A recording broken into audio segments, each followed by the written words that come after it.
Ibu yang dirahmati Allah, jamaah Rumil dan pemirsa TV One dimanapun berada. Tapi ternyata untuk kita bisa meluruskan hati itu tidak mudah.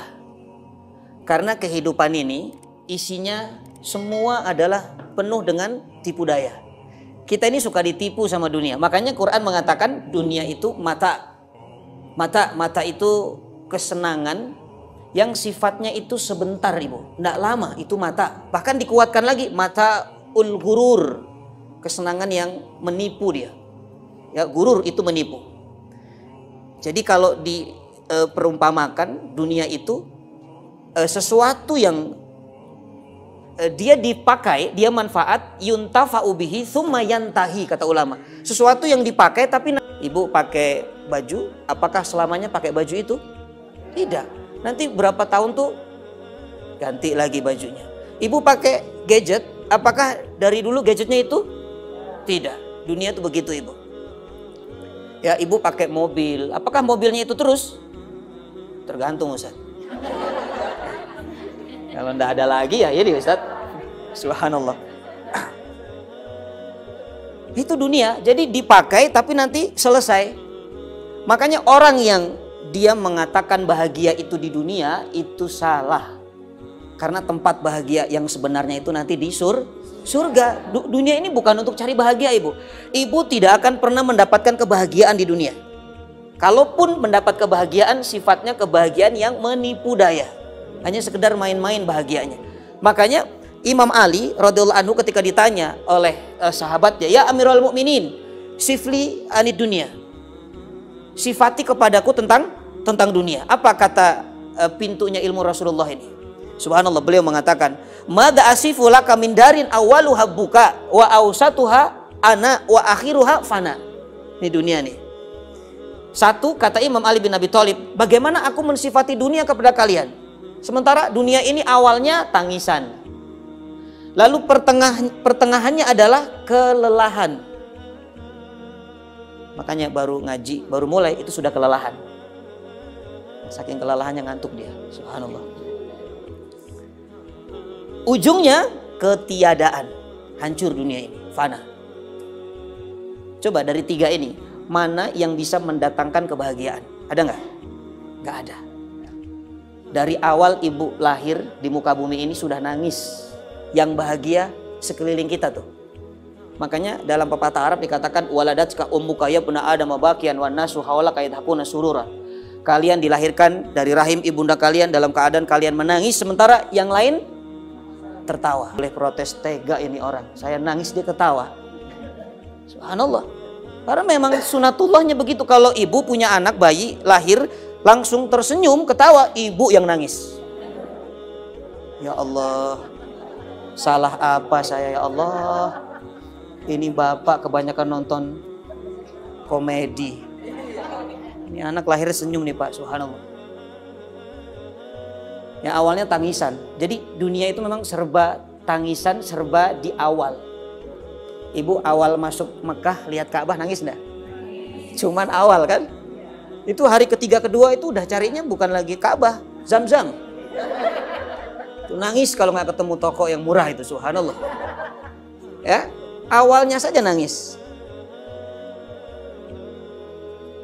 Ibu terharu mendapat kabar bahagia. Wah, entah apalah kabarnya. Suami naik jabatan ataupun mendapat apa yang dicita-citakan. Nangis enggak itu? Nangis terharu. Tapi awal. Selanjutnya kata Imam Ali, kelelahan, capek. Itu bayi kecilnya nangis. Mau tumbuh gigi, badannya demam, Ibu. Ya, mau jalan harus merangkak dulu, jatuh bangun. Saya punya keponakan itu umur 5 tahun. Dari umur 3 tahun itu sudah jatuh bangun. Berapa kali kepalanya itu terbentur dan lebam. Ya, jadi memang kecapean. Ya, kalau dikatakan dunia ini awalnya tangisan, tengah-tengahnya adalah ta'ab. Bahkan surah Al-Balad ayat 4. Allah sudah memvonis manusia.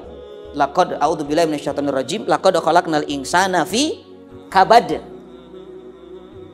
Fi kabad. Kabad itu artinya apa? Kabad itu kata ulama ta'ab. Ta'ab itu capek. Jadi sungguh, bahkan di situ ada harfu taukid. Sudah lam, lalu qad. itu 2 kali penguatan. Sebenarnya cukup Allah katakan qad, itu sudah cukup mewakili. Qad itu artinya sudah. Tapi Allah tambahkan laqad, maknanya sungguh benar-benar manusia itu dalam keadaan lelah, capek. Apa yang tidak capek yang ibu kerjakan di muka bumi ini? Semuanya capek. Datang ke Rumil berangkat tadi capek enggak? Jalan capek. Sampai sini duduk nunggu Ustadz telat capek enggak? Capek. Saya juga jalan kena macet capek enggak? Capek. Apalagi tim TV One dari lebih awal itu lebih capek lagi. Subhanallah. Orang tidur saja ibu capek atau enggak tidur? Capek. Karena ternyata tidur itu kerja. Ada orang tanya kerjanya apa? Kerjaannya tidur Ustaz. Subhanallah. Jadi laqad khalaqnal insana fi kabad. Ya, kita ini memang dikatakan dalam keadaan capek, dalam keadaan susah payah. Ya, makanya subhanallah, bahkan dalam surah Al-Hadid ayat 20, ini fase kehidupan dunia nih yang membuat manusia itu capek. Kan kita tidak sadar, kita ditipu. Ya, ditipu oleh dunia. Apa kata Allah? A'udzubillahi minasyaitonirrajim. I'lamu annamal hayatud dunya la'ibun wa lahun wa zinatun wa tafakhurum bainakum wa takatsurum fi amwali wal aulad. Subhanallah. Al-Hadid ayat 20. Ya, kata Allah, i'lamu itu maknanya ketahuilah. Kita disuruh cari ilmu.